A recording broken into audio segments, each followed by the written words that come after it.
Hello, my name is Marcus, and welcome to my channel. We are checking into the Grand Helios Hotel, the hotel located in Orlando, Florida. It just opened up a couple of months ago. It is the hotel that is connected to the Epic Universe theme park for Universal Studios, the brand new theme park that started off big. Room tour. 2 queen-size beds. This room cost about $560 per night. We spent 2 nights here during our stay to experience Epic Universe. Kind of a crappy look outside of the window for the hotel here, just looking into the parking lot into downtown Orlando. However, if you are intrigued in paying a bit more money for your stay at the Grand Helios Hotel, you can get a room overlooking the Epic Universe theme park. So I have some cool paintings and artwork here, lampshades, I really like that. About a 45-inch TV here, high definition 4K, coffee maker, ice holder, couple of glasses. Going into the restroom here, you see the white marble and the crystal lights on here. Very nice, seems very fancy. Everything was well lit, very bright. I like the gold pattern on the sink here. More glasses, some soaps, JF. I like the GFI outlets and the side there. This maximizes your electricity output. Toilet is very sturdy, nice. The shower here looks like the JF shower essentials, your conditioner, shampoo, and body wash. I took multiple showers here. It was very nice every single time. Plenty of towels and washcloths to keep our bodies clean in this 90-degree weather. Interesting pattern on this mirror here. I don't know what those spots are. It's kind of reminded me of like a zebra of some sort. I don't know. We have a closet with our hangers, extra pillows, extra blankets, TV with the Grand Helios looking out from the front here. Also, the room comes with an iPad that had control over the lights and the curtains and the TV itself. You have the option, numerous streaming services, Netflix, Hulu, YouTube, of course. You know what to do. Go ahead and hit that like button and that subscribe button to Mark Jack 79 if you wouldn't mind. Very, very cool. It definitely had some interesting features on there. We could do like the turn all the lights off. You could put them on low, or you could put them on high. It was very cool, man. Very, very cool. As you can see, I had the option to turn off every light in the hotel room just from the function of the iPad. I had never seen that before. That was definitely a new mechanism for me. You can also open up the curtains from the use of the iPad as well. Definitely felt new age, definitely felt modern, kind of like a Jetsons perspective there. Definitely felt like futuristic. All of our stays at the different DVC Disney resorts over the years, I had never seen anything like this before. So if I wanted to give a leg up to Universal for anything, definitely the technological advancements for sure was really, really cool. Also had the option to order room service from this device as well, whether it be breakfast or lunch or dinner. We did not partake in this service specifically, but I did see numerous plates and catering trays across the hotel as we were walking towards our destinations throughout the duration of our trip. So here's just a little look. Just your typical pizzas and salads, chicken sandwiches, hamburgers, nothing too fancy. It looks like just some easy stuff just to whip up real quick. Some spaghetti, fries, maybe a few desserts, macaroni and cheese, so on and so forth. But I did have a little bit of issue with the iPad. Seems like, especially in the middle of the night when we were sleeping, it'd be like 4 o'clock in the morning and the lights would randomly just turn on while we were sleeping. So we ended up having to call down to the guest service department to kind of file a complaint like, hey, we're both dead asleep and the lights was just turning on us. That's kind of crazy. So yeah, this is definitely something worth mentioning. Now we're entering the gift shop here because of course we're in a brand new theme park and a brand new hotel, so we definitely wanted to acquire some souvenirs. I got myself a Super Nintendo World shirt. Jay got herself a couple of Harry Potter the Ministry of Magic shirts. Very, very fancy, very, very festive, and very, very stylish. I was happy to get them for sure. Hell yeah. Yeah, we definitely saw some cool Epic Universe shirts as well. I'm really liking that Donkey Kong yellow shirt right there. They're super cool. Just like in the Super Nintendo world in California, you have your own Mario section, a Luigi section, a Bowser section, a Peach section, and a Yoshi section. So that's really cool to see. You got our boy Toad. I've never seen such an array of different Nintendo Mario merchandise in one spot before, other than California. So really happy to see that, especially me being a supreme Mario Nintendo fan. But you guys know that. This was kind of the precursor to our visit to Epic Universe, the theme park itself. So I was very excited to see this Nintendo stuff for sure. But once we were concluded with all of our souvenir choices, we walked outside and got a pretty epic, no pun intended, view of the Helios statue. Very, very nice. Very, very festive. Low key, if you're a nerd, if you've ever played the PlayStation game God of War 3, you fight against the Helios, Olympian god as Kratos. I'd recommend everybody do that if you haven't gotten the chance. With all his might and flaming arrow, he holds the power of the sun. He can shoot his arrow into the night sky and illuminate the entire earth. It's pretty cool. So we decided to have dinner at the Flora Taverna restaurant. We were pretty tired from our full day of travel, and we wanted to cap off our night with an exquisite dinner. And we had hoped that this restaurant would fulfill our fancies. Man, I sound like a professional food reviewer, don't I? Don't worry, I'm just an old country boy from Kentucky. If you've been watching my channel long enough, you know if I am eating at a new restaurant and a filet mignon or a ribeye is on the menu, I just can't help myself. We're definitely going to go with that. We're definitely going to look for a bourbon or whiskey-esque drink to wash it down as well. As I've mentioned numerous times before on this channel, I am from Kentucky and I am a bourbon enthusiast. So we got this bourbon drink. It has some orange whisk to it and egg white to it. As is interesting. I drank it. I'd only drink it once though. We got some smothered scallops with an onion sauce and a green puree. Very tasty. But this was $36 though for 2 scallops. It's a little high, I'm not gonna lie. They were tasty, but I do have to say this little dish was $36 here. Then we ended up getting the ribeye. It had a green garnish puree with some tomatoes and a garlic butter to top. So this ribeye, it was $58 total. Cut into it, took my first bite. There's not a lot of seasoning there. Cut into it again, took my second bite. Second bite, not a lot of seasoning there again. Third, fourth, fifth, sixth, and seventh and eighth bite. Not a lot of seasoning here. Okay. Mashed potatoes were okay. They needed a little bit of salt and pepper. The garnish there was pretty tasty. Then we have some broccolini with a little bit of shredded cheese over top. It was fresh. Not my favorite.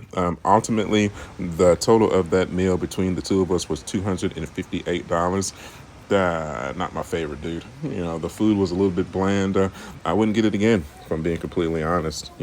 So after that, we were treated to a really cool light show outside of the Helios, right in front of the Epic Universe. So that next morning, we decided to grab some breakfast before we entered the park. We got the pastry dish, got some strawberry pastries here, some chocolate, a pecan muffin there. It was okay. Not the best I've ever had. Now, if I wanted to compare it to anything, the pastry dish that you get at the Topolino's restaurant at Disney's Riviera is some of the best pastries I've ever had in my life, FYI. So we got the sunrise breakfast, scrambled eggs. I got turkey sausage, some potatoes, toast, butter. The eggs kind of watered down, not very tasty. The sausages were okay. The breakfast potatoes, put a little salt and pepper on there, they're okay. Toast is toast. It was okay. That total ended up being like $100 because I got some orange juice with mimosas. It was okay. Just a little bit overpriced. Just the taste just wasn't really there, if I'm being completely honest. Just giving y'all an overview look of the main hall of the Grand Helios here. You would think it would be a lot bigger than what it actually is, but it's really not. This is just the entrance if you are staying at the Helios and you're trying to make your way to Epic Universe. It was gated because the park just wasn't open yet. This is first thing in the morning, about 8 o'clock or so. It does have a game room. I do give them credit for the game room. It looks like they themed the video game choices to the lands of Epic Universe. Of course, we have a Mario Kart video game here. We have the Claw, your typical basketball. You can find this at every Chuck E. Cheese, Discovery Zone, any kind of arcade. And America, I like these little grand arcade kind of grab your own toy. It kind of reminds me of Japan. They have these all over, kind of your own Japan-esque claw machines. I don't know what that is. Jurassic Park. It's not a Jurassic Park in Epic Universe, but of course it is in Islands of Adventure, so that's cool. Yeah, look inside there. It looks like you're just fighting dinosaurs with 5 powerful weapons.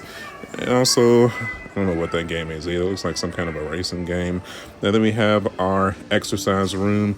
We have bikes, trikes, treadmills. Looks like you have programmable screens on each machine if you want to get some scenery while you're getting your workout in. You also have towels and it's free water in there, and then you have weights as well. You want to get some strength training in. This is the view that you can kind of see from outside of the hotel. Not really that good. As you can see, kind of see a little bit of the light show from Epic Universe, the main pool. So that's pretty cool. The focus here is definitely not strength training, more so cardio, which always kind of blows my mind because, like, who is coming to these theme parks? I mean, you're easily going to walk around 20,000 steps, 10 miles a day if you spend a whole day in one of these theme parks. So I don't know who still needs to get a good run in or a trike in, but I guess it's there for you. Maybe if you don't plan on attending the theme park, I guess it makes sense. But, also a scale in here. I don't know who needs that, but, there you go. Why not? And I want to show you the walkway leading to the pool as well. Unfortunately, it was a little too early. Like I said, it's about 8 o'clock in the morning while I was exploring this hotel. And the pool didn't technically open up until 9 a.m. And we obviously had a theme park to get to. I don't remember what this game calls. This game where you grab the stick with the pool and you hit the ball into the hole. It's not golf, but you know what I'm saying. The pool hours were 9 a.m. to 11 p.m. So that's pretty cool. Like I said, I just couldn't get in there, but I can give you overview. A lot of cool looking trees. Looks like kind of like an Arab feel to it with that brown, reddish, circular building at the far corner there, as you can see. That's where the bar is. You can get some food and some refreshments or whatnot while you're getting your swim on or your sunbathe on. There's also a coffee shop, Starbucks to be exact. Come over here, you can grab yourself a frap, an espresso, or whatever your fancy is to get that energy going so you can go and explore a fantastic day at Epic Universes, which is right outside this doorway here. I'll give you one more grandiose look at the Helios main hall here. It really is a pretty hotel, and at least the main hall is. It's just not a whole lot to do besides just, just the normal stuff. You got a pool, and you got your game room, you got your workout room, but kind of that Disney difference is, like, they be having, like, all kinds of activities and whatnot, especially in their deluxe hotels, like the Polynesian or the Grand Floridian or the Boardwalk. Here, you kind of think you're expecting a little bit more, but it's just not there, man. You're just here to get the normal amenities of a hotel in, sleep, and then hopefully you're going to experience Epic Universe for sure. And showing you the process of getting your tickets scanned and being able to head down into the park, Epic Universe itself, from the Grand Helios Hotel. It really is a spectacular experience, just being able to walk to a theme park. Literally, it's just a 10-minute grace walk from where you just slept at. It's another fantastic look at the Helios statue here. It really is a wondrous structure to highlight the hotel itself. So, kind of a cool nod about this fountain here in between the Helios and Epic Universe. I say every 15 minutes it's usually doing some sort of a water show. Sometimes it's just the spouting of the water. Other times it's playing music and it plays a light show as well. So that's definitely good to know. It's always some form of entertainment going on with it. You have to wait until all of these are open. Please, I beg of you. Do not run. You will trip. Wait, I'm not taking you. I'm already out. I beg of you. Do not run. The land is not going to go away. Do not run here. Again, I hope you have a fantastic day today. Thank you. Wait, all three. Wait. Oh my God. Oh my God. What the hell? They said, she lost her hat. She lost her hat. Oh my God. What the hell? Lost the whole hat. This is crazy. Yeah, look at them. Oh my God. People losing their families. Grab CC and M. Grab CC. Oh my God. They literally had a whole speech about Yeah. not running, and they took off at a full sprint. Yeah. Well, we're in Epic Universe. That was an epic start.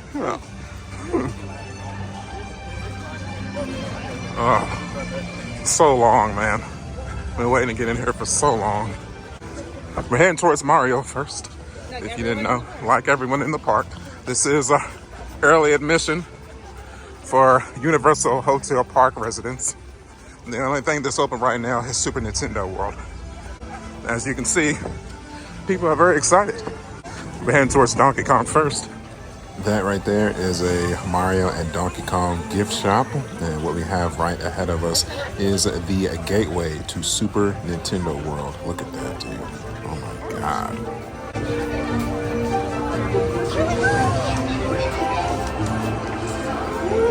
Oh my God.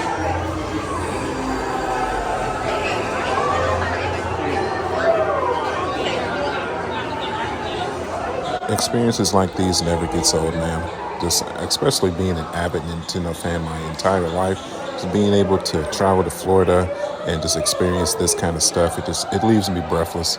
It really does.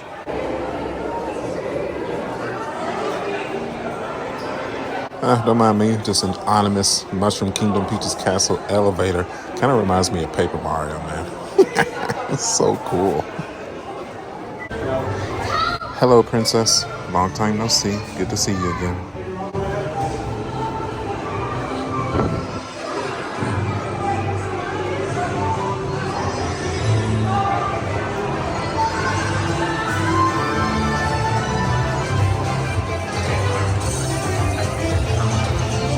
Breathtaking, man. Truly is. Pretty similar to California, but nevertheless, still breathtaking, still just makes me just so happy. It really does. Give you one little quick glance at Princess Peach's castle, but the mission is clear. We need to get to Donkey Kong Country to ride the mine train. That is easily the most popular attraction in Super Nintendo World, as it is the newest. We've already experienced Mario Kart in California, so we definitely want to go ahead and get to Donkey Kong super fast. Don't get me wrong, though, we're definitely still going to enjoy some scenery along the way.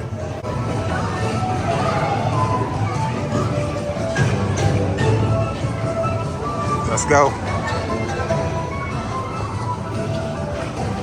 I love the transition of this tunnel system here. Even traveling between the Mushroom Kingdom into Donkey Kong Country is still, it feels like you're traveling into another world within the same world. Oh my God.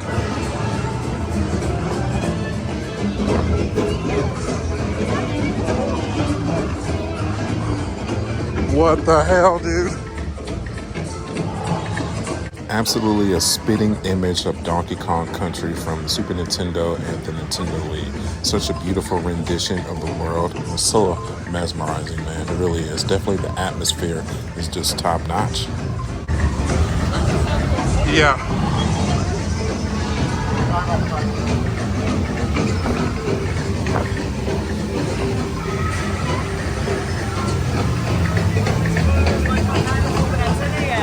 Look at that, man. Now that right there is what you call atmosphere. That is how you introduce an attraction. Minecart Madness. Let's do it, man.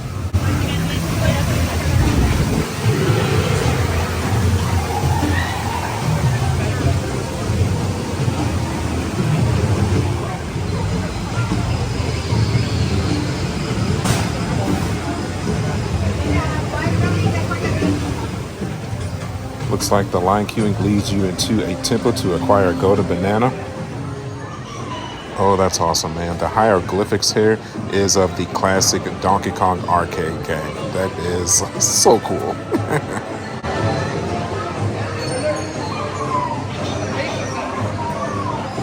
Looks like a silhouette of some Kongs worshiping a golden banana. Very nice.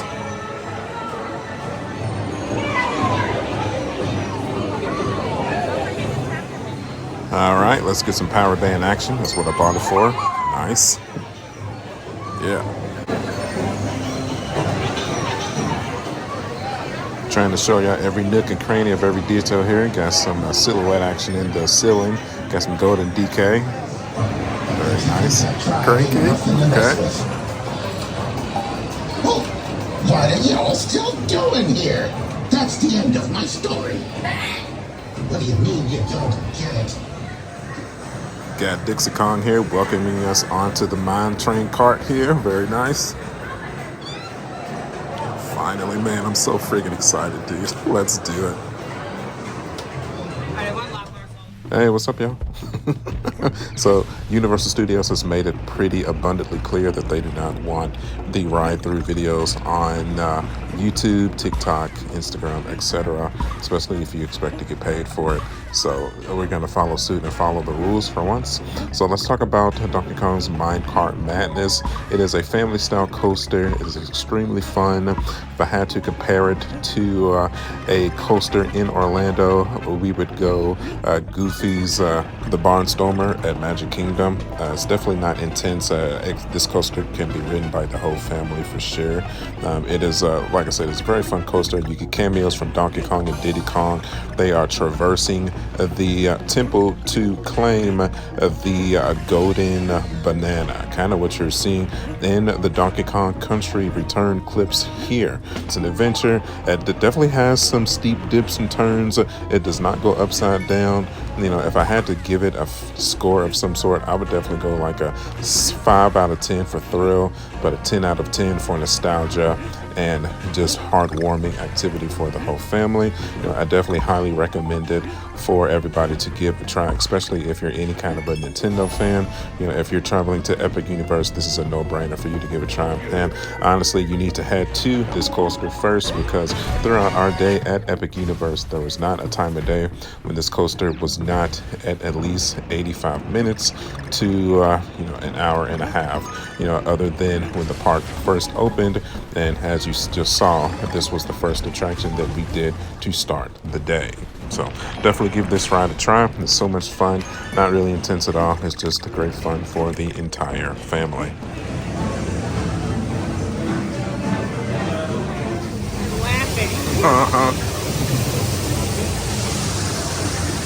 There's one thing that Universal definitely nailed with the Nintendo themed lands is the atmosphere. It's absolutely spectacular.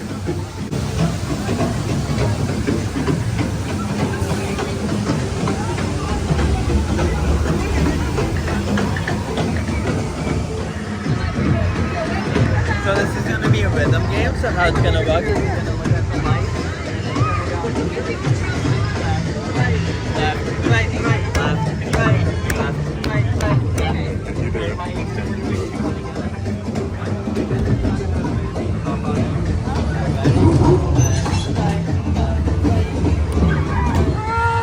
Hey! That's awesome!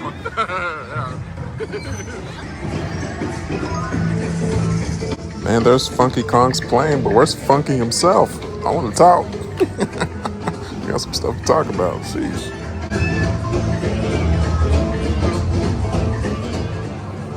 And we return to the Mushroom Kingdom because we have an adventure set with a pack of Yoshis. So let's get right to it.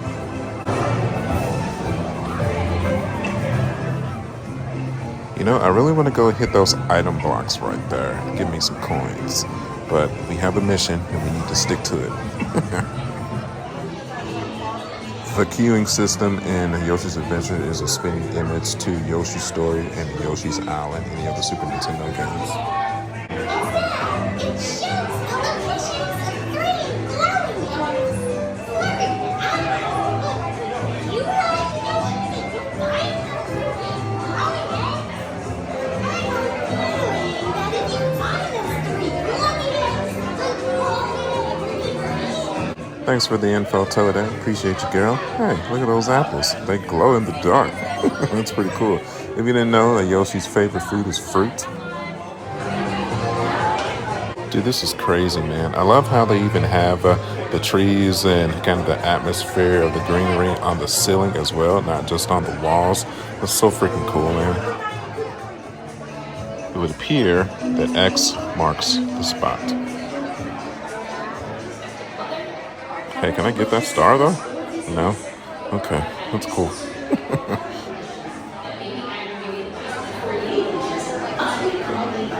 Poke. Nothing? Nah. The homie Yosh, and it's green. What up, dog? Let me get on your back. Let's go. Let's go. Let's go. Let's go.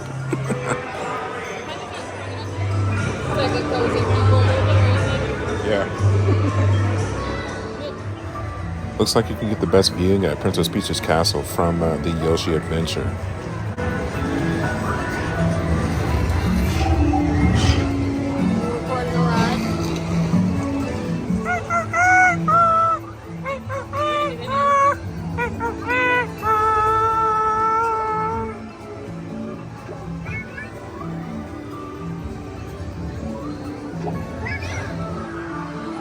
Oh, look, the Star Mario from Super Mario Galaxy. Nice.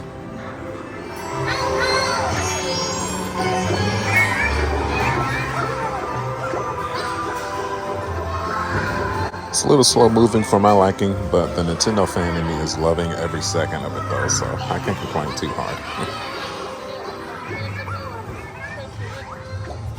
There's a Pokey. Nice.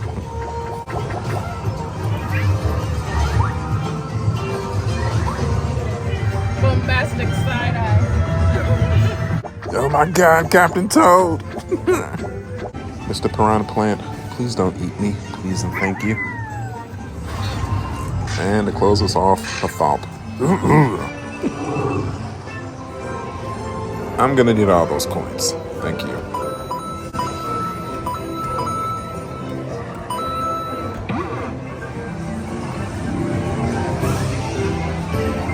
Yep, you know what we're here to do. Let's do the job and get it done.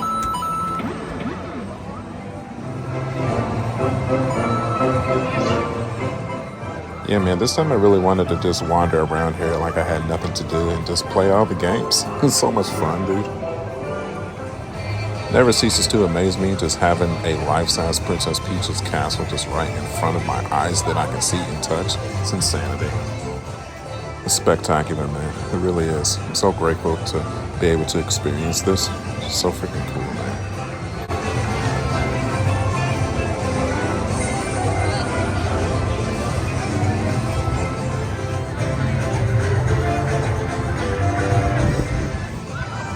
This is one of the little mini games you can play to acquire that golden key coin to take on Bowser Jr. But we kind of want to run over here and do Mario Kart first, so let's head towards Bowser's castle and let's see what it's talking about. What's super cool is once you get close to Bowser's castle, the music starts to change to, get more serious, and it feels like, the final level is coming. So let's get in here, man. God, this is so cool, dude. Jesus Christ, man. It's so freaking cool.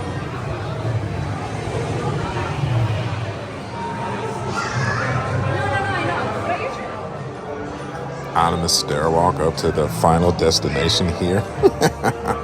You don't stand a chance, Bowser. You don't stand a chance.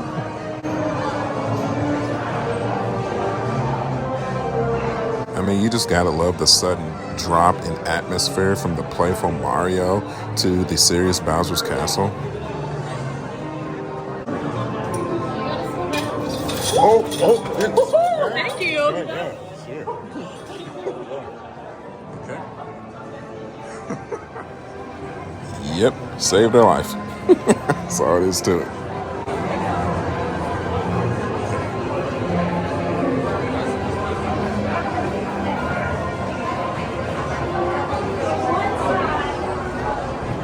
Oh, don't mind me, just speed walking through Bowser's castle. It's almost like I feel like I'm racing to save Peach in like a real life scenario. You gotta love it, man.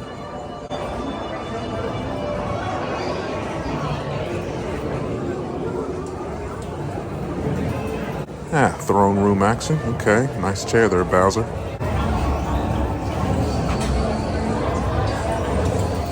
super cool in here seems to be the factory where all of the bombs and bullet bills and Bowser bombs are created. Super cool.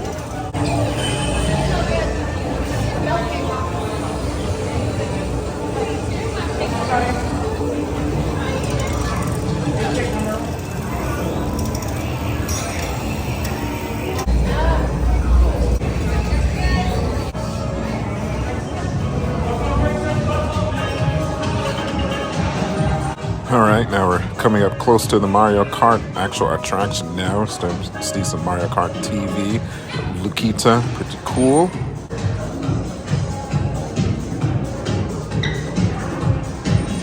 Oh.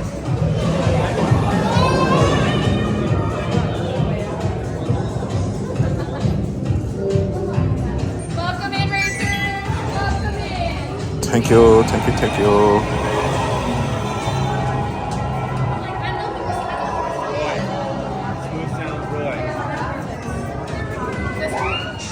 So this room right here is pretty much a spitting image of how it appeared in the Super Nintendo Road in California.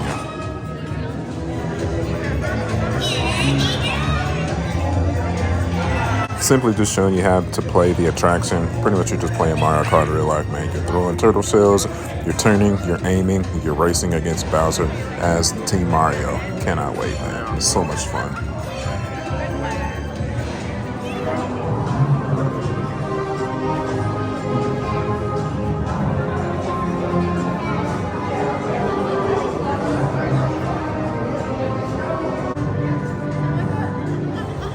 The attention to detail here is absolutely top notch. All of the Bowser enemies and bombs and shells and whatnot kind of just looks like a factory overload. So cool, man.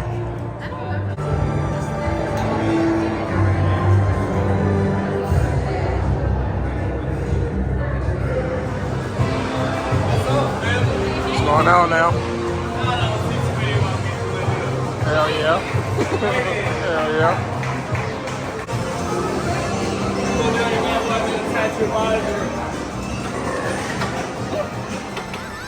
Hey, hello again. Like I stated before, we don't want Universal Studios mad at us, so let's talk about Mario Kart Bowser's Challenge. So pretty much this attraction, you are placed in a Mario Kart per se, and you are on Team Mario taking on Bowser's team. So you get a limited number of turtle shells that you can toss at Bowser's team. And you are going to be in control of your cart, where you are either going to turn left or turn right when prompted. And when one of Bowser's Koopa kids, Bowser himself, gets in the way, you are to toss a Koopa shell at Bowser's team so that you can remain in the lead with Team Mario. If you are successful in these endeavors, you will eventually complete the race and win the race for Team Mario. Throughout this duration of this race, you travel through some of the most iconic races in Mario Kart, from Mario Stadium to a desert level to the iconic Rainbow Ride to a sky-themed level to a city level as well. It is super fun, super cool for families. The thrill is kind of lacking a little bit. I almost kind of wished it had like a test track from Disney atmosphere to it. But this one is definitely geared towards the little ones in your family. You know, the nostalgic Nintendo fan in me enjoys it as well. You know, I'd be lying if I, tried to hate on it too much. I've been playing Mario Kart since I was a 5-year-old boy, since the Super Nintendo days. So, an attraction like this is still a dream come true. There's no doubt about that. But, the adult in me kind of wished it was a little bit more intense.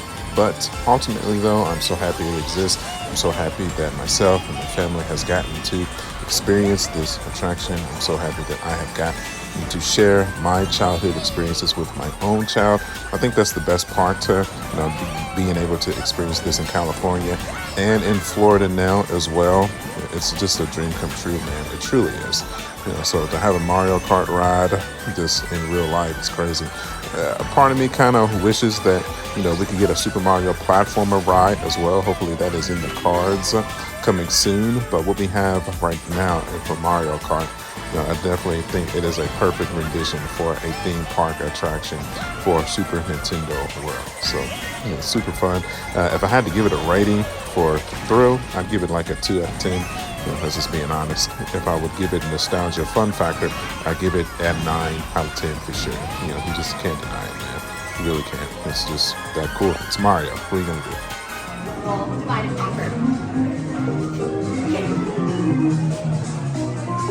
do? Gift shop. Now let's celebrate your victory over Bowser. What are you gonna do? Let's buy something. Gotta love it, dude. Gotta love it.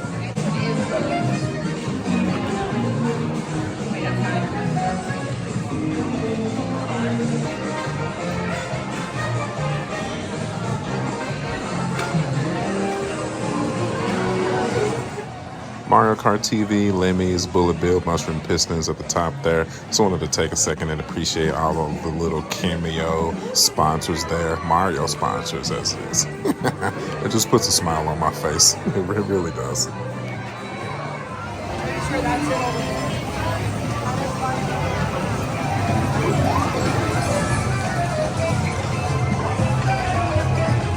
Mario Fountain, because why not? You think it'd be Peach, but I love the little statue-esque that you have appearing in the Nintendo shop here. So some Toadette, Luigi, Donkey Kong. When we walk in here, we get a really cool silhouette of a Ganondorf, Zelda, Link. Oh my God. Are we getting a Zelda land? Are we getting a Legend of Zelda extension to Super Nintendo World? Oh my God, dude. Please, can we get something like that soon? It's needed. Oh man, like as much as I love Nintendo,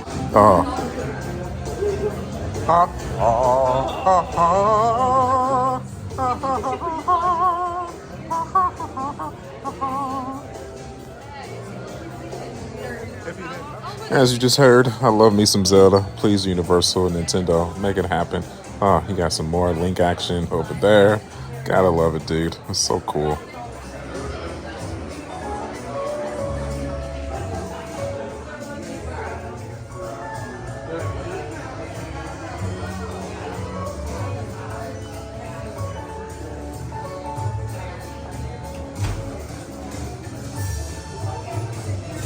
Just simply enjoying the atmosphere of the store. Honestly, I don't think there's any other place on earth that really exists like this.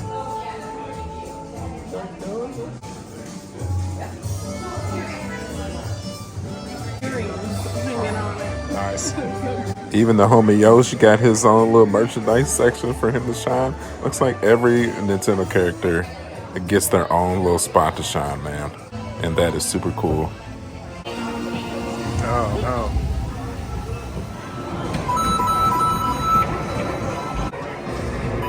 It's the other super cool thing. You can get sucked in here just because everything is so interactive. You just can't help yourself. It's so freaking cool. Obviously, I couldn't feel myself playing these games, but you get the gist. Every game that I filmed, I was able to play myself, and it was super freaking fun.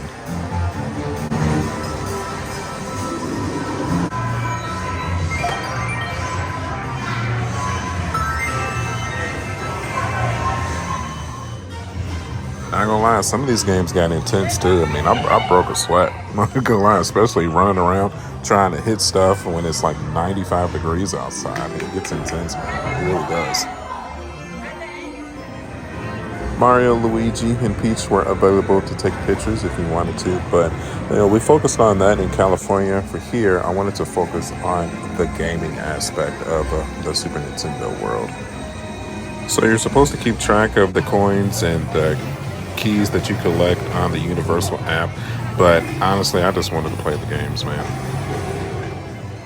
And we return at nighttime, as it is. Completely different experience when you experience Epic Universe at night. So beautiful.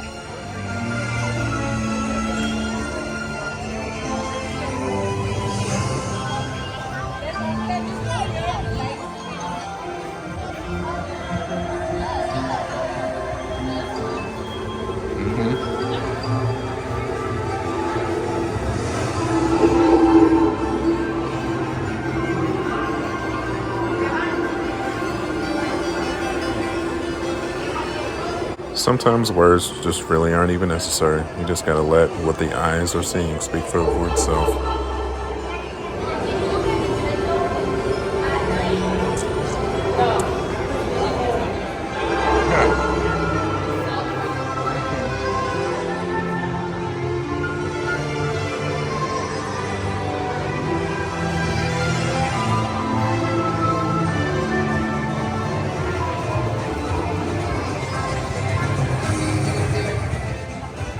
It's just something about seeing a particular thing at nighttime that could potentially make it even more beautiful than what it already was. And in a case like this is definitely holds to be true. So insanely how gorgeous this land is at nighttime.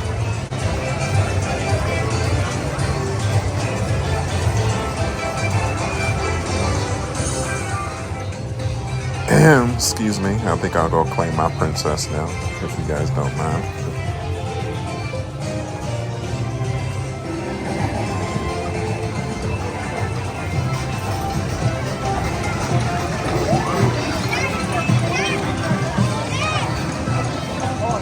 I love that the eyes on Bowser's castle glows in the dark at night as well. Super cool. Wait.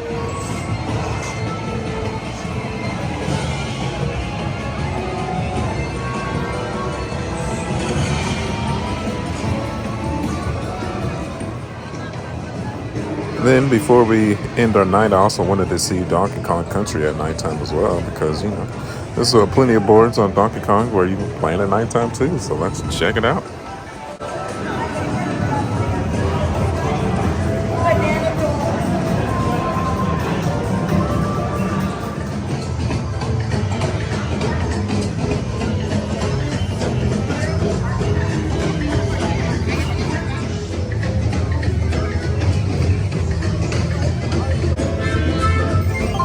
I didn't realize earlier in the day, but if you have a power-up band, you can collect the four-letter Kong around Donkey Kong Land as well. So that is super cool as well.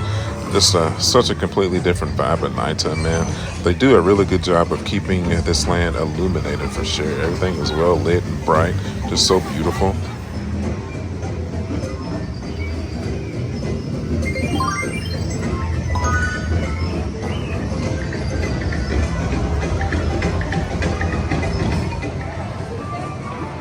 If I've said it once before, I will say it once again. Thank you to Universal Studios and thank you to Nintendo for allowing this structure to be built in Orlando, Florida.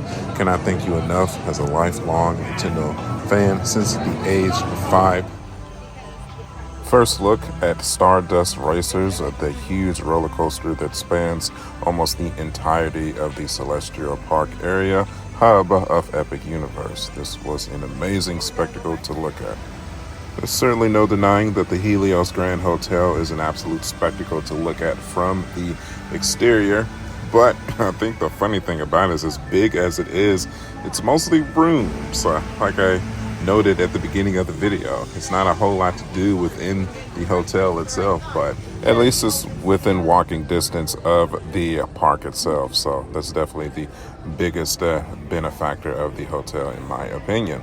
So we were starting to starve, so we decided to try at the barbecue, the Oak and Star Taverna pub restaurant. This was a really cool, whimsical, atmospheric restaurant that we entered into, and we had a strong hankering for barbecue as well. So heading into to have some lunch, I ended up getting the brisket barbecue sandwich with barbecue fries, pickles. Man, this thing was good. I'm not gonna lie, dude. When it comes to theme park food, this is easily one of the best sandwiches I think I've ever had. So I ended up putting like a spicy barbecue sauce and a sweet barbecue sauce on my sandwich. Jay got the pulled pork with cornbread, the fries, absolutely delicious as well. Cool thing about this restaurant is you get 4 separate selections of barbecue sauce. You got your spicy, you got your sweet, you got your Hawaiian style, and then you got your light brown style as well.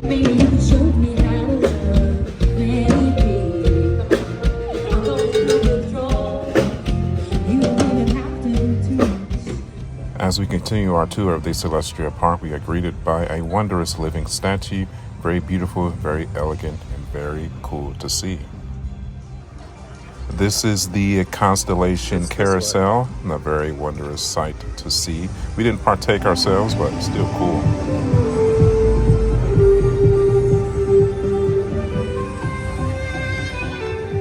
Stardust Racers, easily, in my opinion, the best ride in all of Epic Universe. It was such a wondrous sight to see. Believe it or not, you would think that some of the best rides would be in the themed lands. I would say, definitely the most technological advanced attractions are in the Ministry of Magic and the Dark Universe. But if you're looking for a pure roller coaster thrill, look no further than the Stardust Racers. Very, very cool, man. For anyone that's been going to the Universal theme parks for decades, you may recall the Dueling Dragons, the two dragon coasters from Islands of Adventures that would duel one another before they got closed down. This is a reimagination of that concept.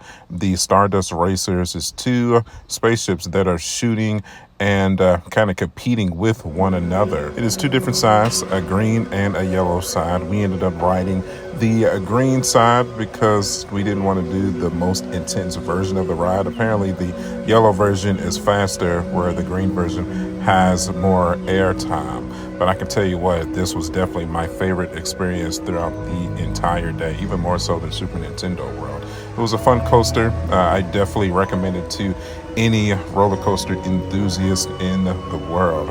I don't think I would put it over the Velocicoaster. I still think that is the best roller coaster in Orlando, period. But I would definitely say that the Stardust Racers definitely takes my official number 2 spot for favorite coaster. I didn't think the Hulk would ever be topped again, but yeah, definitely a wondrous experience that is not to be missed 1000%. It's so good, man. It's so good. Of course, as you saw, I was unable to film the attraction because I was forced to put my phone into a locker. This is one attraction where they do make you go through a metal detector, and if you have anything of importance in your pockets, they will make you put it up. So be wary of that. I'd be very surprised if we see any kind of a POV of this attraction. You weren't allowed, period. So after our adventures with Stardust Racer, we went and got fish and chips and a horseradish tartar sauce with some lemon, and I got an apple cider. It was definitely delicious. Just some more imagery of the Helios Hotel. It really is such a cool structure to behold. And like I mentioned towards the beginning of the video, there is always a fountain show playing right in the fountain in front of the Helios Hotel. So that is super cool to see and enjoy while we were eating our dinner.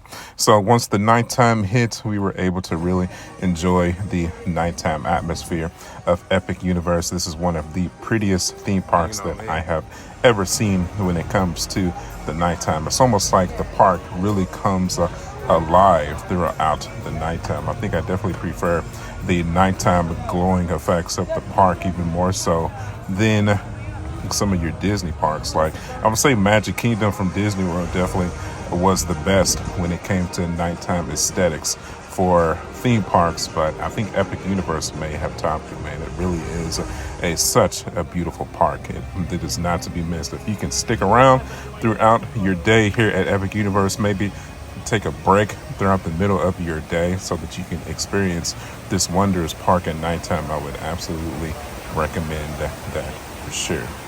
The goddess Luna draws the veil across the world as colors pale. Her glowing face reflects the light. Pretty cool, man. Very, very wondrous. Very, very cool. Going to explore Harry Potter and the Ministry of Magic. I'm so very excited to show this land to you. This is a dream come true for Harry Potter fans. So let's get started. For in dreams we enter a world that is entirely our own. Very nice.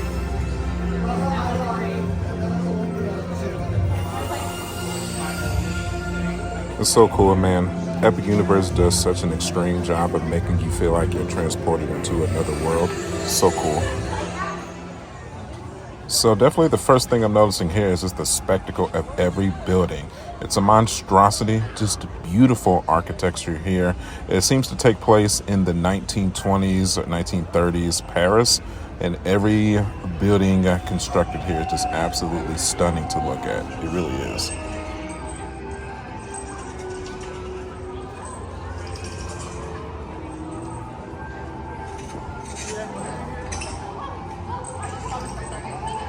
I'm really loving the forced perspective here. You're looking down the street. It seems like it's really far away, but in reality, it's really not. I've got a few restaurants here. Really, really nice.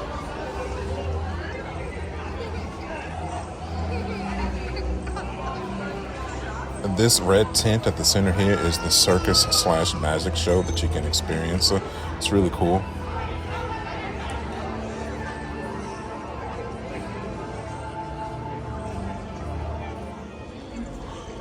Gryffindor, Budvador. Paris themed restaurant. Looks really cool. From an atmospheric perspective, seems to be some fine dining in there. Maybe we'll check it out.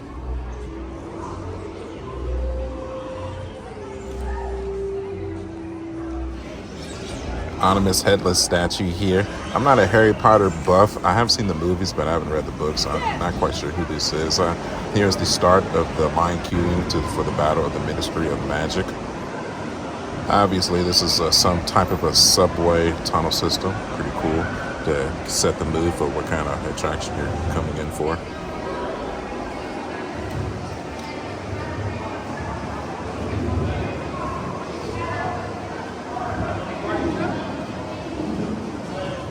Go ahead, jump through the fire, girl. There you go. Nice. Oh, that's a lot of smoke. Okay. This is super cool.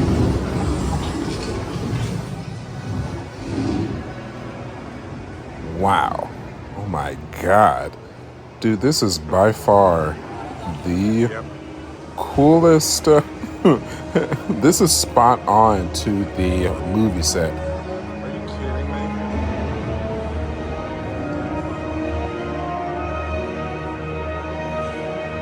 Absolutely spot on to Harry Potter and the Order of the Phoenix. This looks just like how it looked in the movie.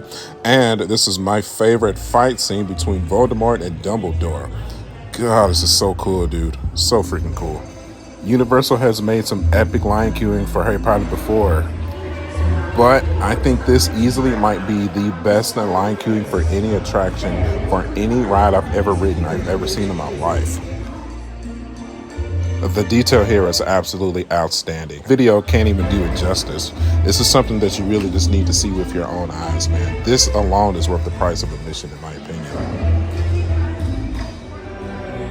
Look at this, man. Look at the definition of that. What are they using? 16K for this screen? I know this statue might appear small on screen, but I can guarantee you it's huge. Every little intricate detail in here is just outstanding. Like, I cannot believe my eyes, man. I really can't.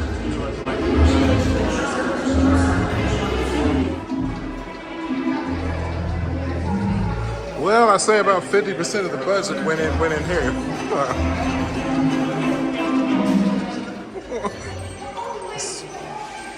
Like, it's literally like they took. This is spot on. This is.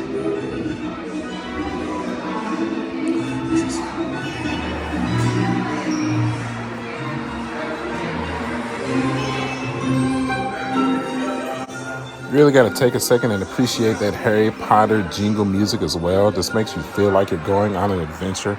So freaking cool. Track analysis point, good show. Did you know that Harry Potter, Ronald Weasley, and Neville Longbottom are to become orders?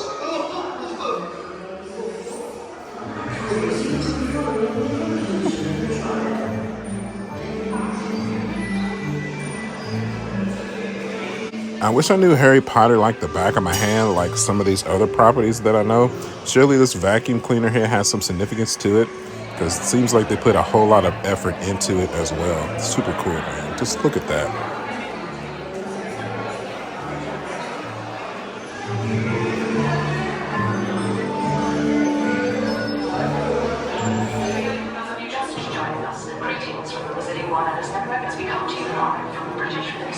Seems to be some kind of a locker room for a school or like a sport or maybe a Quidditch tournament of some sort. It's super cool, man. Look at this.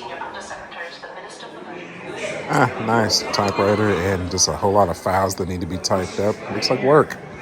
Then we got this cool magical board here with all of the moving pictures and whatnot. That's some of the coolest parts of Harry Potter for sure. So while we were in the line queuing, the battle for the Ministry of Magic did go down for like 10 minutes. It's okay though, it came right back up. And the queuing is finally coming to an end, but easily one of the coolest queues I've ever seen. So let's get to the ride here. Hey, what's up, y'all? So, like in the previous Epic Universe videos, I am not allowed to film the actual ride attractions for copyright, but I can plainly say that Harry Potter and the Battle of the Ministry of Magic is one of the, if not the best technological advanced attraction that I have ever experienced in my life. It is so cool. It's kind of like a Tower of Terror riding system on steroids. Put you in and you're traveling the Ministry of Magic with Harry, Ron, and Hermione, and you're trying to recapture Dolores Umbridge, the headmaster of Hogwarts after Dumbledore, after she went crazy, and you are trying to put her back in jail after she breaks free. You go through numerous fight scenes and just searching her throughout the Ministry of Magic. It is so freaking cool. It almost has like a mixture between 3D aspects and physical aspects. They have done a perfect job of replicating it to make it seem seamless between computer animation and physical presence. It's so freaking cool, man. It really is. And as you're witnessing this battle between Harry and Dolores, whatever her name is, just to see the fight scenes unfold was just a mesmerizing experience to witness. It really was, man. Shout out to Universal for realizing this technological masterpiece. It was really cool. Like I said, it wasn't my favorite ride in Epic Universe, but definitely it was the most technological advanced ride I've ever seen by far. I hope to see more of it, honestly, within the future Orlando attractions to come. If I had to give it a rating for technological advancement, it's easy, a 10 out of 10. Storyline, I'd also go 9 out of 10. Like I said, I'm not a Harry Potter buff, but the story was definitely entertaining for me. Thrill is kind of weak for me, honestly. I'd go 5 out of 10. Definitely not as thrilling as The Forbidden Journey or Gringotts, in my opinion. I feel like that had a little bit more thrill into it. But Battle for the Ministry of Magic, definitely the most technological out of the three by far. I do have to mention a little bit of negative, though. This ride is the only ride in Epic Universe currently that's on the virtual queuing system, kind of like Disney with, Rise of the Resistance, at least back in the day. So it has certain drops throughout the day. I think it's like one at 1 p.m., 3 p.m., and 6 p.m. The one at 1 p.m. just never dropped. I want to say that the ride was closed throughout the duration of the morning throughout our day at Epic Universe, but we were able to secure 2 virtual queue passes at 3 p.m. and our scheduled time was 6:15 p.m. So you do have to be inside of the park to apply for this virtual queuing. You have to have the Universal Orlando app downloaded onto your phone and tickets, linked to your Universal Orlando account to be able to experience this attraction. My wife got lever handed to her. She was able to secure these for us. I did witness literally like 40 something people out there. I did a 360 just pan around and witnessed like 40 something people just on their phones throughout this 3 p.m. drop trying to get the virtual queuing for Harry Potter. It sucks, man. It takes you out of the experience of enjoying the park. I understand why they do it, but I feel like just at least for the very least for this precursor to the actual park opening, I don't think it was really necessary. It is what it is, to try to give everybody an opportunity to do your most technologically advanced attraction. You want to give everybody a fresh shot so they don't have to wait an hour to 2 hours for it. So with that sense, it makes sense. But from the sense of, you're having a great time within the park, you've been going for 2-3 hours, and then you have to stop what you're doing completely to apply for this virtual queuing pass. It just sucks, dude. It really does. There's no denying that it does. But even with all that said, at the end of the day, I guess it was worth it because it was a very much thrilling experience for sure. And I hope to, see future endeavors that, replicate that level of excitement that I had as I was riding this attraction. Jesus Christ.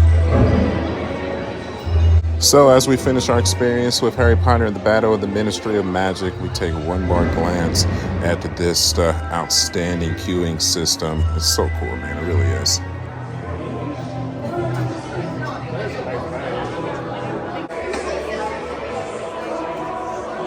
When it comes to gift shops around Universal, this was okay. I feel like I've seen all this stuff before in previous Harry Potter themed gift shops. There was a couple of specific things from the Ministry of Magic that I might get at a later date, but ultimately though, definitely wonderment of Harry Potter fans for sure. But nevertheless, it's still some cool stuff.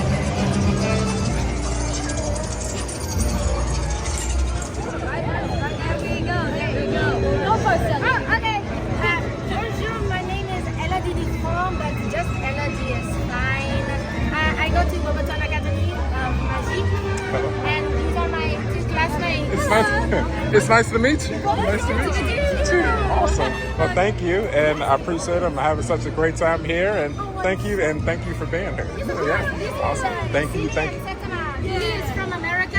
Oh, hello. Well, awesome. So awesome. Oh, wonderful. Nice. Marcus. Marcus. Yes. All right. Awesome. Marcus, be sure to keep your eyes peeled for any fantastic beasts that may be scuffling around the streets, because we're working on a class project and we could use your help. I absolutely will. Thank you for the tip. Awesome. Thank you, ladies. I appreciate it. Yeah. Bye. Yep. Really just wanted to take a second and show y'all more of this architecture here. I want to really look at that writing on the walls here. Just feels magical, man. It really just brings you into the spectrum of feeling like you're in a different part of the world. I've never been to Paris personally, but I would imagine that you get this same sense of a magical feeling if you ever get to visit a place like this.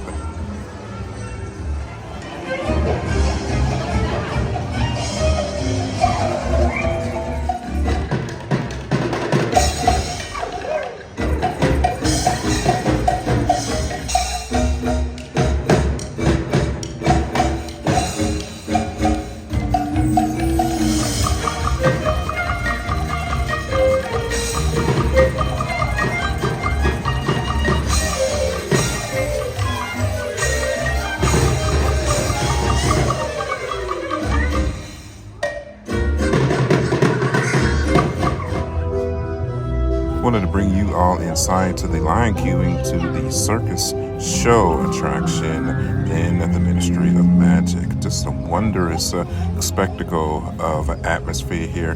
Kind of reminds me of Dumbo from the Magic Kingdom in Disneyland, but more of a 1920s, 1930s feel.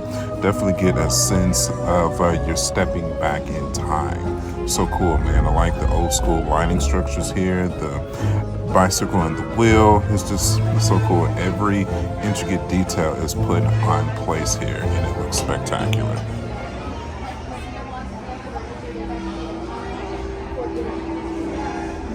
He's like, "Are you really taking pictures of me?" If you weren't aware, this land is based off of the Fantastic Beast movies with Newt Scamander, so it is cool that we get a cameo appearance from him.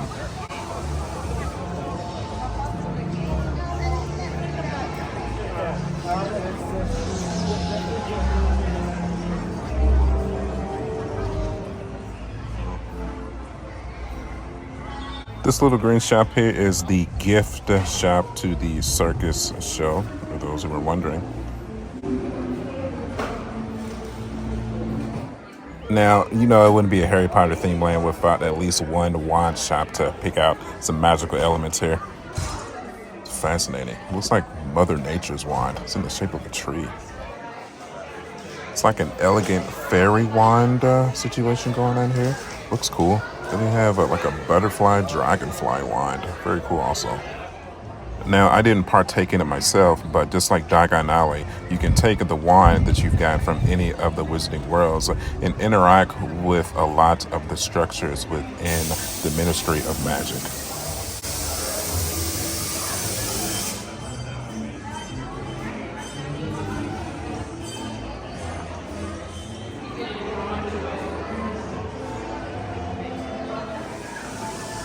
This back alley area here really reminds me of Diagon Alley from Universal Studios. It just kind of feels like it's a sense of mystery, magic going on here that's not supposed to be happening.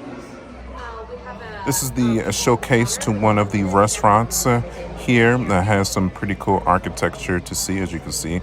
Definitely gives off a gothic feel to it. This little pot in the middle here looks like some goulash of some sort being cooked for the patrons. Another beautiful restaurant that I was compelled to film for you guys, just looking at the paintings and the marble architecture here. Some of the most beautiful paintings I've ever seen. Look at the woman with the dragon there. That is super cool. But the food in particular I wasn't really interested in.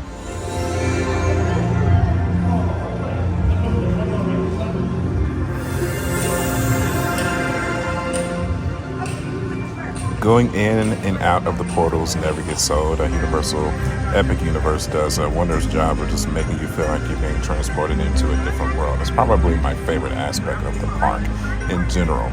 I really enjoyed this land. It was super cool. I'm not even a mega Harry Potter fan, but I can honestly say if you're any type of a huge Harry Potter fan, if you've seen all the movies or if you've read all the books or if you're just a fan of theme parks in general, the technological advancements that we've seen in the Ministry of Magic is definitely not to be missed. Today, we are taking a look at the Dark Universe. This was a highly anticipated land, pretty much the first of its kind. I would say kind of like a stepchild to the Halloween Horror Nights of Universal Studios. So let's get right in here, man. It's alive. It's alive. Tell you what, these portals to transfer us into different worlds of Epic Universe will never be known. It's so awesome. God, that is so awesome, man. First glance, you immediately start hearing like creepy crickets and the howls of the wolves. Its atmosphere changes completely. It looks like the atmosphere is everything falling apart. It's a crumbling. Yeah. Yeah. Yes, it does.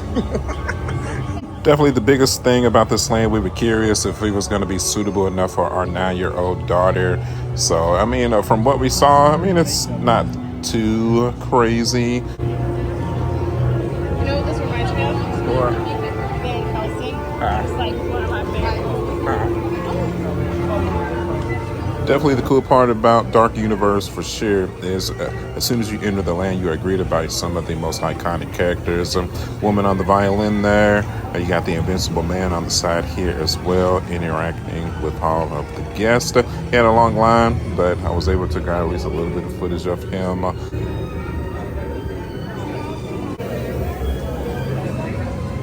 I think we should definitely take a note of the music here. The closer we get to Frankenstein's castle, the more intense it gets. Super cool, man, how they were able to plan that out. We're on our way towards the Curse of the Werewolf roller coaster, and I just get the feels this would be a lot more intense if it was nighttime. That's definitely turning into a running theme for this land. It's cool, don't get me wrong, it's very cool right now, but I feel like to get the most out of this specific Dark Universe experience, you should really come here when it's pitch dark outside. But I guess kind of obvious when I put it into perspective, but I feel like it's just worth mentioning for sure. Obvious though, the universal touch is definitely here. The theming surrounding this attraction, kind of that old school, creepy carnival style, it's definitely here. I was so excited to get on this roller coaster, man. So excited. Hey, what's up, y'all?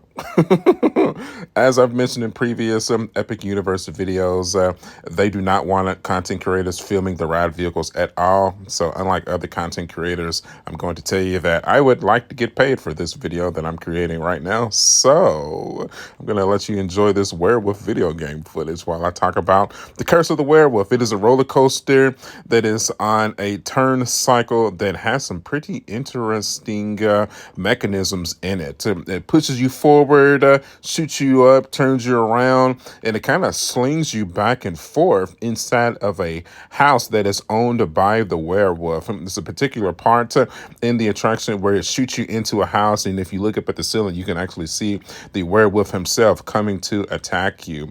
It's almost like a symbolization of his transformation from human into a werewolf, the curse that plagues him. So it was a very, very fun ride. If I had to compare it to any ride specifically, maybe not much so the motorbike from Universal, I would say maybe like a mine train, Seven Dwarfs mine train from Disney. It's a little bit more intense than that, the Curse of the Werewolf is, but it's just ultimately just a very fun coaster. And if I had to put a rating on it, I would definitely go 8 out of 10. You know, it's definitely going to be a must-do every Epic Universe journey, that is for sure. You know, I definitely recommend it. Hopefully you can get onto the attraction without too much of a wait, especially with Frankenstein and the Dracula ride right around the corner. So hopefully this is the one that won't garner too much of a crazy wait time, but definitely recommend it for sure.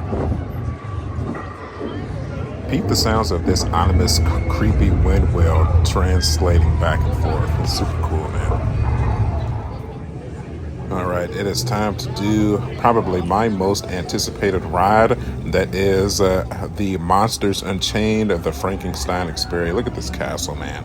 If I had pinpoint a dark version of Cinderella's castle from Disney World, this would definitely be the one. Definitely an ominous, creepy feeling as you walk inside of it, man. So freaking cool. As we walk up the stairs here, you're definitely going to realize this is easily one of the coolest line queuing systems I have ever seen in my life. Universal definitely put out all the stops in the anticipating leading up to this fantastic attraction. And one of the key players in Epic Universe for sure, 1000%.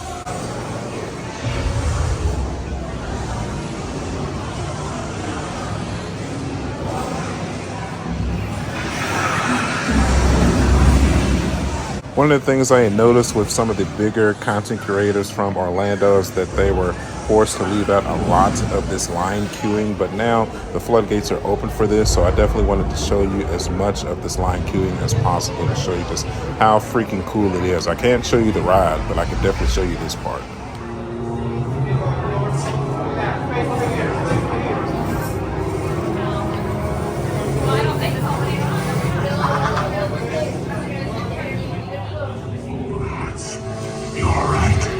Afraid. Darkness lies ahead. Now is the time to abandon hope.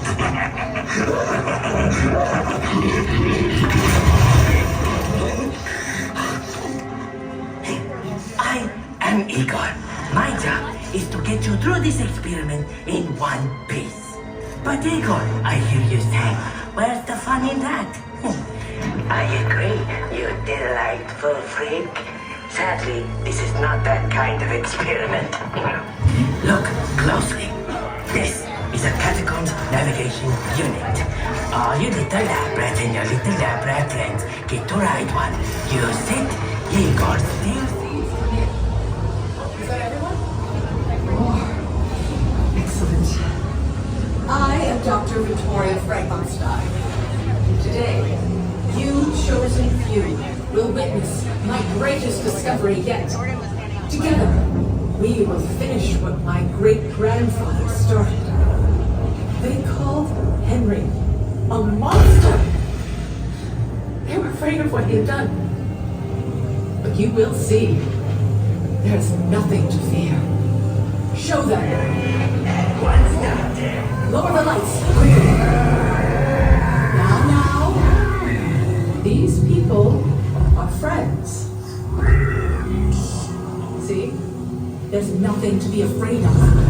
He is amazing, better than the original. He is the key to our most exciting experiment. For years, I have studied and controlled the monsters that prowl the darkness. And only one remains. I will control my ultimate challenge.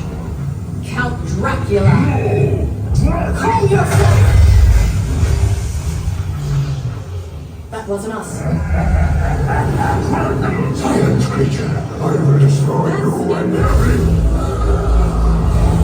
These two just don't get along. The Dracula experiment is the last piece of the puzzle.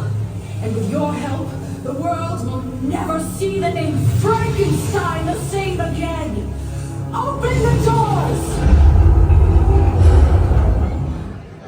Very cool pre-show leading up to the attraction, but strangely enough, that is the only like long form pre-show kind of attraction that leads up in the entire park. You know, we rode every ride in the attraction, and this was the only attraction that has like a little pre-show that leads up to it, kind of like AKA like kind of Rise of the Resistance from Disney. So definitely feel like I should point that out for sure. Alrighty, my friends, like before, I'm about to have to part ways with you as we get onto the attraction. But as you can see, the ride vehicle is identical to the Forbidden Journey in Hogwarts Castle from Islands of Adventure. So it looks very exciting, and I am very excited to show my opinion for this attraction. So let's get to it. Okay, so as everybody saw, the ride vehicle is extremely similar to the Forbidden Journey in Hogwarts Castle and Islands of Adventure. It is exactly like that, except kind of feels like it's on steroids. The first thing I want to mention about this attraction is this is the first dark ride attraction where I would recommend really not involving your kids. Anything under 8 years old, hey man, it's a lot of bodies in here, some zombies, a lot of creepy faces, some vampires, zombies, you know, Frankenstein type monsters. It's creepy, man. It really is. I loved it. This was probably my favorite dark ride in the entire park. Universal really outdid themselves. It's essentially a battle between Frankenstein and Dracula. Dr. Frankenstein is attempting to utilize Frankenstein's powers to manipulate Dracula into being under her control. And it is a fantastic representation of 3D and physical imagery of showcasing a battle between the Frankensteins and Dracula, and it is super cool. You know, Dracula is flying through the castle after he breaks free, turning into bats, turning into monsters, changing regular stuff into monsters to fight for his side. It was a super cool attraction, and I cannot recommend it enough. This is definitely going to be a premier attraction at Epic Universe for years to come. This is definitely like a first thing in the morning. Go and ride this one as soon as the park opens, or you're looking at least an hour and a half to 2 hour wait for sure, 1000%. If I had to put a rating on this guy, I would say 10 out of 10 for technological advancement and thrill. I would say maybe a 6 out of 10 for like roller coaster aesthetic thrill. You're definitely not flipping and turning or nothing of that sort, but it is still a thrill ride nevertheless, and I loved every second of it. Go and do this ride as soon as possible. This ride alone is worth the price of admission from Epic Universe for sure. It's just one of the best, honestly.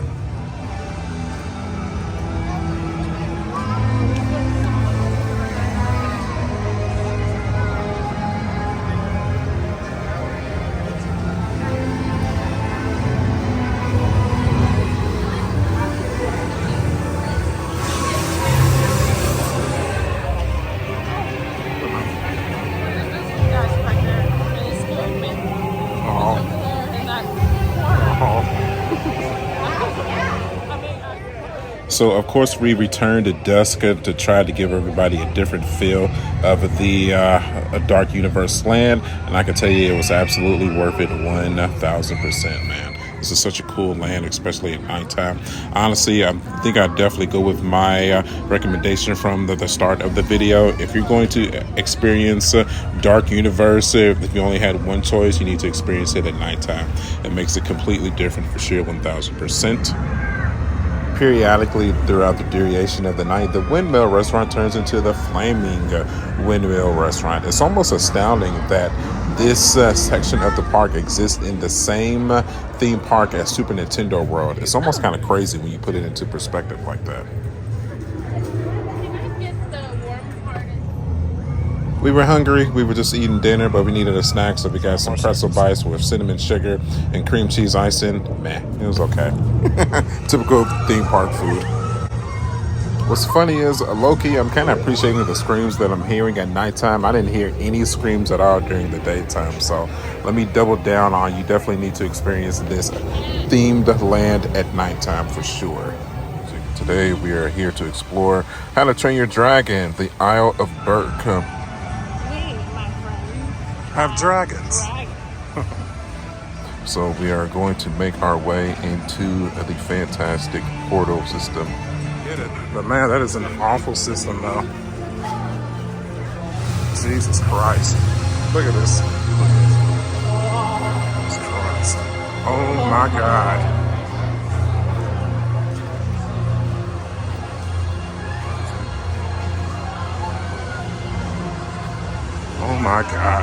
Are you kidding me? Dude, what in the world? I will definitely say when it comes to atmosphere, that first walk into the Isle of Berk is absolutely stupendous. It really is, man. I've never seen anything like it in a theme park. It was spectacular.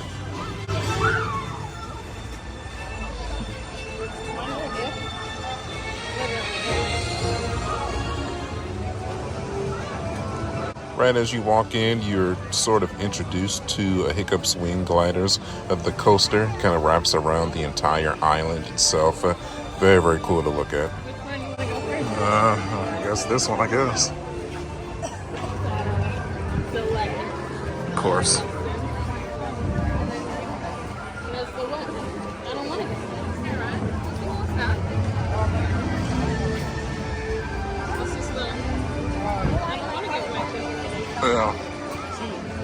Yes, please take note of that. That Isle of Berk holds the only water ride in the entire park. We chose to skip it simply because we're not in the mood to get soaked. So that is the one ride at Epic Universe that we did not do. Architecture and atmosphere in Isle of Berk was absolutely fantastic. If I had to choose between the four main areas, I would say the architecture in Isle of Berk was probably my favorite. Absolutely stunning. Looked like you just jumped straight into the scenery of the movie. This is the watercraft ride that I was referring to. It looks like you're just shooting water at one another and dodging water as you are just moving through a slow moving boat. Yeah, it's just not for me. Not this time anyways. It was certainly not a shortage of dragons and statues of dragons. So, like I said, very whimsical atmosphere for sure. It was insane, man. And as you're hearing, the musical tracks do a wonderful job of making you feel immersed in the atmosphere as well. Here we are making our way through the line queuing to Hiccup's Winged Gliders, the premier roller coaster for the Isle of Berk. Very, very excited to ride this attraction. We heard great things, so really hoping that it measures up to the other attractions that we have ridden so far here in Epic Universe. Hey, what's up, y'all? So if you've seen my previous ride vehicle interactions, you would know that I am not showcasing the ride through because Universal does not want content creators to do that. And I would like to not make the creators of the park angry. So let's talk about the attraction with some How to Train Your Dragon video game footage. So it was a really fun roller coaster. It really makes you feel like you are on a winged glider, kind of like Hiccup's wingsuit that he utilizes throughout the How to Train Your Dragon franchise. It does a really fantastic job of showcasing the entire land as the roller coaster track system kind of goes through the entire land. You get fantastic views of the Isle of Berk. You're almost kind of flying through trails of water as well. You're going underneath some portions of the mountain. You're going over top some portions of the mountain. Very, very fantastic job of the architecture for the roller coaster. For thrill level, I tell you what, when it comes to roller coasters, the thrill level really wasn't there for me. I would say this one probably more so than any of the coasters. Maybe Donkey Kong is maybe trying to gear towards children. I would say like a Big Thunder Mountain from the Magic Kingdom style of thrill. You're definitely not doing any crazy flips or going upside down or anything like that, but the speed is definitely there, and it's still just a fantastic time. Don't get me wrong, it is absolutely a must-do every Epic Universe trip, but if I had to put a score on the thrill level, I would go 6 out of 10. Overall scope and scale of the roller coaster itself, I would go 7 out of 10. Yeah. So, like I said, it's a fun coaster for sure. Now, I do have to throw in a little bit of a situation that happened to me when I originally got into the ride vehicle. I thought I was in there secure, but the ride operator could not get the seating arrangements secured all the way. And got a little weird. She immediately told me that, sir, you're not going to be able to ride today because I can't secure the strap. I'm like, what? I'm 6'2", 254 pounds. I feel like I'm really not an obese individual. I'm definitely not little either, don't get me wrong. I think it wasn't really even anything to do with my weight per se. I think it was just the bar was hitting the top of my thighs as I was trying to just get seated onto it. So, at first I kind of got a little irritated, but, I kind of kept my composure. And I asked the ride operator, I'm like, do you simply have any bigger seats for bigger people? And she was like, actually, yeah, we do. So I was like, okay. Then I had to remind myself, these are just kids operating these ride vehicles. So it's kind of a big thing that you have to realize. You can't immediately get angry with some of the cast members here. You got to think like they've been working all day. It's 90 degrees outside. They're just trying to get people in and out of the attraction as fast as possible. So, if you run into a little bit of controversy, just maintain your cool, maintain your composure, and just try to figure out a solution to an issue instead of jumping the gun and getting angry. So they placed me and my wife in vehicle 6, row 10, the back row of this particular vehicle, and I fit in there fine. That I was able to ride the roller coaster with no issue. So if you're a bigger individual, not even necessarily bigger, I think more so it's just my height and how my legs are stacked underneath my body. I think it just makes for an awkward seating arrangement. I kind of go through the same thing when I ride Flight of Passage at Animal Kingdom at Disney World. I have to position my legs in a way to where I fit in the vehicle properly. So, in closing, if it was one bit of information that I really wanted to get across here, is that if you get told that you can't ride a ride, don't just give up automatically. Just work with the cast member and just be like, hey, isn't it a bigger ride vehicle around, or can I just sit in the back row? Or how about specifically vehicle 6, row 10? And that little bit of information, now I know that I need to have on hand at all time every time I go to Epic Universe and plan on riding hiccups and gliders and all this to it. So it was still an amazing ride, but like I said, just had to let y'all know. So all right, moving on. Cool themed gift shop here. Nothing really screamed out at me that I needed to purchase it, but I feel like it'd be a dream come true for supreme fans of the How to Train Your Dragon franchise. Okay. A little bit of interactivity here in the land. Got this little pinwheel here. You turn that, it just does stuff. Nothing too crazy, but I thought it was funny.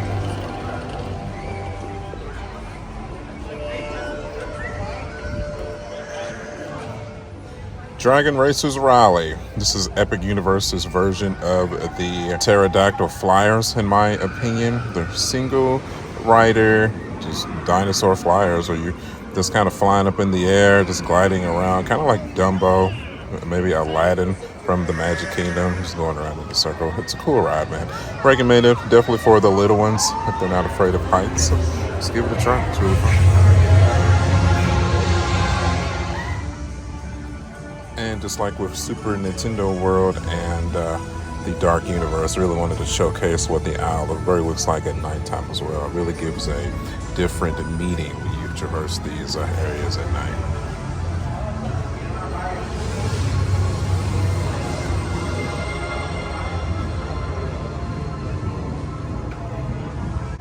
That absolutely will never get old, period.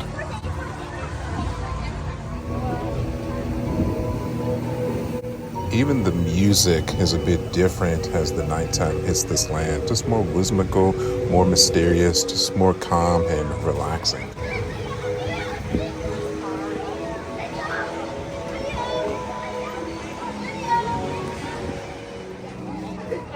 I definitely appreciate the supreme darkness with this land, because technically Isle of Berk, their lighting sources are lanterns and fire, so I feel like that's really greatly represented here.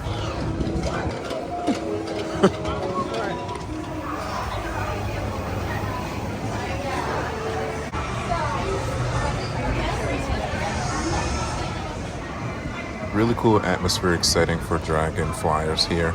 Even if you have to wait a little bit, Universal does a good job of giving you artwork and knives and just little memes and bindings to read while you wait your turn to ride the attraction. To cap off our night, we were able to experience the rooftop atmosphere of the Helios Hotel, where we had appetizers and drinks to end our night. As you can see, more of a celestial appearance for the rooftop experience as well. So cool, man. This was a very, very cool experience to withhold. If you're able to spend the money and utilize your time to cap off your night at Epic Universe with the Helios Hotel, I would definitely recommend this as well. It was a very cool experience for sure.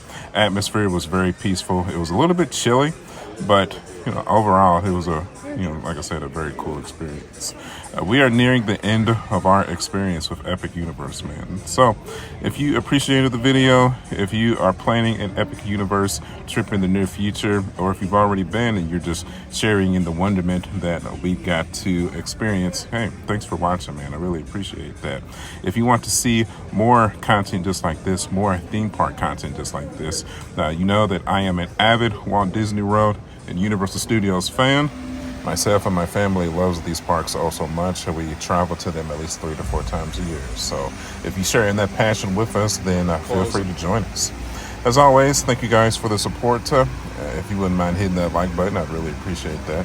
You can follow me at youtube.com/smartjack79. I am also on Facebook, Instagram, and TikTok. As always, thank you guys for the support, and I will see y'all on the next one. I'll catch y'all later. Bye.